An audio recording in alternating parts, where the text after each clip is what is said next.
5 ദിവസം നീണ്ടുനിൽക്കുന്ന ശാസ്ത്രീയ നൃത്തോത്സവം ചിലങ്ക 2024 തുടക്കമായി. വൈലോപ്പിള്ളി സംസ്കൃതി ഭവനാണ് യുവനർത്തകരെ പങ്കെടുപ്പിച്ചുകൊണ്ട് പരിപാടി സംഘടിപ്പിക്കുന്നത്. ഉദ്ഘാടന ചടങ്ങിൽ Vyloppilly Samskriti Vedi vice chairman GS Pradeep, member secretary PS Maneesh, Kalamandalam Vimala Menon, Kalamandalam Sathyabhama, Girijachandran, Mythili എന്നിവർ മുഖ്യാതിഥികളായി. നൃത്തോത്സവത്തിൽ നങ്ങ്യാർകൂത്ത്, മോഹിനിയാട്ടം, ഭരതനാട്യം, കുച്ചുപ്പുടി, കേരള നടനം, കഥക്, ഒഡീസി, സത്രിയ എന്നിങ്ങനെ 8 നൃത്ത ഇനങ്ങളാണ് അരങ്ങേറുന്നത്. ഈ മാസം 24 വരെയാണ് നൃത്തോത്സവം സംഘടിപ്പിക്കുന്നത്.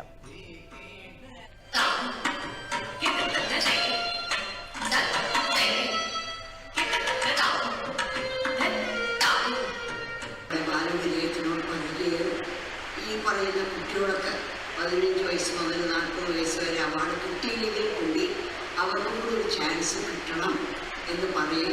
അതിൻ്റെ കോർഡിനേറ്ററായിട്ട് എൻ്റെ സഹോദരി കലാമണ്ഡലം സത്യഭാമയെ നിയമിക്കുന്നതും ഞാനാണ്. മത്സരങ്ങൾ അവസാനിക്കുന്നിടത്താണ് കല ആരംഭിക്കുന്നത് എന്ന ഏറ്റവും മഹത്തായ സാംസ്കാരിക നിർവചനം ഉൾക്കൊണ്ടുകൊണ്ട് തന്നെ നടത്തിയ തിരഞ്ഞെടുപ്പ്.